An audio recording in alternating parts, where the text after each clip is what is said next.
बिस्मिल्लाहिर्रहमानिर्रहीम अस्सलाम वालेकुम। Welcome to Mehboob TV Oman news. उम्मीद करते हैं कि आप तमाम दोस्त अहबाब बहन भाई खैर और खैरियत से होंगे। आप जहां कहीं पर भी मुकीम हैं, अल्लाह पाक आप सबको अपनी हिफ्ज़ व ईमान में रखे। अगर आप दायरे गैर में आए हुए हैं, अल्लाह पाक आपको हलाल रिज़्क़ अता फ़रमाए और अल्लाह पाक आपको इतना वसी रिज़्क़ अता फ़रमा दे कि आप ख़ुद भी खाएं और अल्लाह पाक की मखलूक को भी खिला सके। आज की वीडियो में आप तक जो एक तो इन्फॉर्मेशन ये पहुंचानी है, मुत्तहिदा अरब अमारात से एक बहुत अच्छी और गुड न्यूज़ आ चुकी है। इसके हवाले से भी आप तमाम दोस्त अब आपको आगाह करेंगे। दूसरा, हम सल्तनत ऑफ ओमान के वीज़े जो पाकिस्तान के लिए हैं उनके ऊपर भी थोड़ी सी गुफ्तगू करेंगे। और आप तमाम दोस्त अब जो हमारे बहन भाई पुराने हमें देखने वाले हैं, पुराने बहुत अरसे से हमें जानते हैं, पिछले 6-7 साल से, वो तो जानते हैं कि हमारी जो ख़बर होती है एकदम सच्ची और पक्की ख़बर होती है। इस ख़बर में कोई तज़ाद नहीं पाया जाता कि जिसकी वजह से आपके साथ कोई एजेंट माफिया का बंदा, कोई फ्रॉड गैंग वाले आपके साथ धोखा करें, आपको लूटने का जो है वो चक्कर चलाएं हमारी वीडियोस दिखाकर, या हमारी वीडियोस के ज़रिए आपसे कोई धोखा फ्रॉड किया जाए। क्योंकि हम आप सब जानते हैं, हमारे बहन भाई जितने भी हमें देखने वाले हैं, कि हम एजेंट माफिया के ख़िलाफ़ हैं। हमने एजेंट माफिया के ख़िलाफ़ ऐलान जंग कर रखा है। तो इस सिलसिले में आप हमसे पुरुम्मीद रहें कि हम आपको ऐसी कोई भी ख़बर, ऐसी कोई भी न्यूज़ देने से बिल्कुल गुरेज़ करेंगे जिससे आपका नुकसान हो।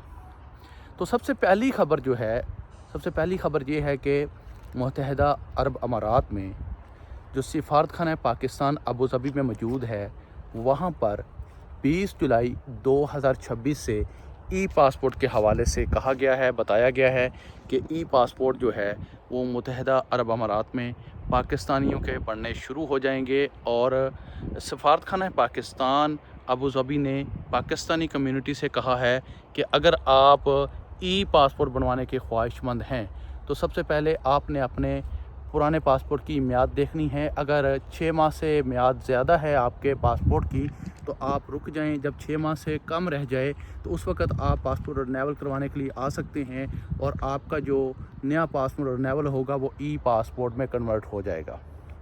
और यहाँ पर मैं एक और अहम बात बता दूँ कि जिनके पासपोर्ट अभी ज़्यादा मियाद के बाकी हैं, मतलब 1 साल, 2 साल, 3 साल, 4 साल या 5 साल, जब तक उनकी मियाद ख़त्म नहीं हो जाती तब तक ये पासपोर्ट जो हैं मशीन रेडेबल पासपोर्ट, ये जो हैं कारआमद रहेंगे। इसके ऊपर आपको सफ़र करने में किसी किस्म की कोई भी रुकावट या परेशानी का सामना बिल्कुल भी नहीं करना पड़ेगा। याद रखें, मुत्तहिदा अरब अमारात में सिफारतखाना पाकिस्तान अबू धाबी की तरफ से कहा गया है कि 20 जुलाई 2026 से वो ई पासपोर्ट बनाना शुरू कर देंगे। लेकिन उसके लिए उन्होंने पाकिस्तानी कम्युनिटी से रिक्वेस्ट की है, गुजारिश की है कि अगर आपके पासपोर्ट की मियाद 6 माह से ज़्यादा है तो आप अपने वक्त पर ही अपना पासपोर्ट रिन्यूअल करवाने के लिए आएँ। क्योंकि इस वक्त जो है ये सेटअप नया शुरू हुआ है तो लोग जो है ज़्यादा इस सिलसिले में कोशिश करेंगे कि हम अपना ई पासपोर्ट बनवा लें। अगर आपके पासपोर्ट की मियाद कुछ ज़्यादा है, 6 माह से ज़्यादा है, 1 साल, 2 साल, 3 साल, 4 साल, 5 साल या 10 साल वाले भी मियाद का पासपोर्ट आपके पास मौजूद है, जब तक आपके पासपोर्ट की ये मियाद यानी कि डेट एक्सपायरी नहीं आ जाती तब तक ये आपका पासपोर्ट जो है मशीन रेडेबल, ये कारआमद रहेगा। ये इसके ऊपर आप सफ़र कर सकते हैं, वीज़ा लगवा सकते हैं और बाकी दूसरी बहुत सी सहूलियात से आप फ़ायदा उठा सकते हैं। अगर हम मुत्तहिदा अरब अमारात में पाकिस्तानियों के वीज़े के हवाले से बात करें तो कुछ ऐसे शहर हैं, कुछ ऐसी जगह हैं, कुछ ऐसे इलाके हैं जहां पर इनसाइड कंपनी टू कंपनी वीज़े लग रहे हैं, यानी कि कंपनी टू कंपनी वर्क वीज़े लग रहे हैं मुत्तहिदा अरब अमारात में।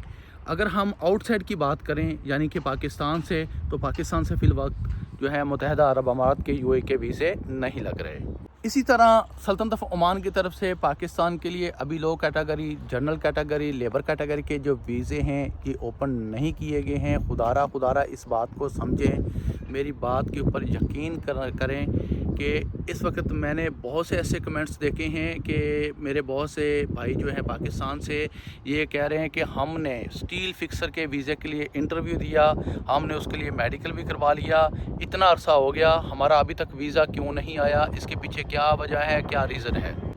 तो मैं उन अपने तमाम बहन भाइयों को बता देना चाहता हूँ कि पाकिस्तान के جو ویزے ہیں سلطنت آف عمان کی طرف سے لو کیٹیگری، جنرل کیٹیگری کے لیبر کے ویزے، جیسے کہ ان بھائی صاحب نے کہا کہ اسٹیل فکسر کا ویزا کے لیے میں نے انٹرویو دیا اور اس کے لیے میں نے میڈیکل بھی کروا لیا ہے، لیکن ویزا ابھی تک نہیں آ رہا۔ اس کے پیچھے کیا وجوہات ہو سکتی ہیں؟ تو ان تمام کیٹیگریز کے ویزے ابھی بند ہیں، یعنی کہ میسن کا ویزا بند ہے، میسن کے ہیلپر کا ویزا بند ہے۔ اب میسن میں بہت زیادہ کیٹیگریز ہیں۔ میسن وہ جو مکان بناتا ہے، اس کے بعد جو اس کو پلستر کرتا ہے، اس کے بعد جو اور اس کے اندر ٹائلز وغیرہ لگاتا ہے، اور شٹرنگ کے کام میں جو اسٹیل فکسر وغیرہ والے لوگ ہوتے ہیں، یہ تمام اسکافولڈنگ وغیرہ ETC بہت سی کیٹیگریز ہیں۔ اگر میں کیٹیگریز گنوانے بیٹھ جاؤں گا تو بہت سی کیٹیگریز گنوانے میں ٹائم جو ہے، وقت جو ہے وہ بہت زیادہ لگ جائے گا، اور آپ لوگ بھی بور ہو جائیں گے کہ ویڈیو کا دورانیہ لمبا ہو جاتا ہے۔ تو میری بات کو سمجھیں، اس چیز کو سمجھنے کی کوشش کریں کہ فی الحال پاکستان کے ویزے سلطنت آف عمان کی طرف سے بند ہیں، low category, general category, labour category میں، اور جو ویزے اوپن ہیں ان کے بارے میں آپ تمام دوست احباب، تمام بہن بھائیوں کو پتہ ہی ہے کہ کون سے ویزے اوپن ہیں، اور وہ ہائی لیول ویزے ہیں، ایجوکیشنل لوگوں کے لیے ہیں، اور اس میں ایکسپیرینس بھی زیادہ مانگا گیا ہے، اور اس کے علاوہ ایکسپیرینس سرٹیفکیٹ بھی مانگے گئے ہیں، اور جو فیملی ویزا ہے اس کے اوپر بھی اس وقت بہت زیادہ سختی چل رہی ہے۔ وہ بھی مکمل تصدیق کے بعد آپ کا نکاح نامہ جو ہے وہ ٹیسٹ ہوتا ہے 3 سے 4 جگہوں پر، پھر یہاں پر آ کر اس کی تصدیق ہوتی ہے، پھر سفارت خانہ پاکستان مسقط میں جو ہمارا سفارت خانہ ہے وہاں سے ٹیسٹ ہوتا ہے آپ کا نکاح نامہ، مکمل جانچ پڑتال کے بعد یہ فیملی ویزا نکلتا ہے، اور اس کے پیچھے بھی بہت ساری وجوہات ہیں۔ انشاءاللہ اس کے اوپر پھر کبھی بات کریں گے۔ اسی کے ساتھ مجھے دیجیے اجازت، آنے والی ویڈیو تک اپنا رکھیے خیال، اور مجھے رکھیے دعاؤں میں یاد۔ اللہ حافظ۔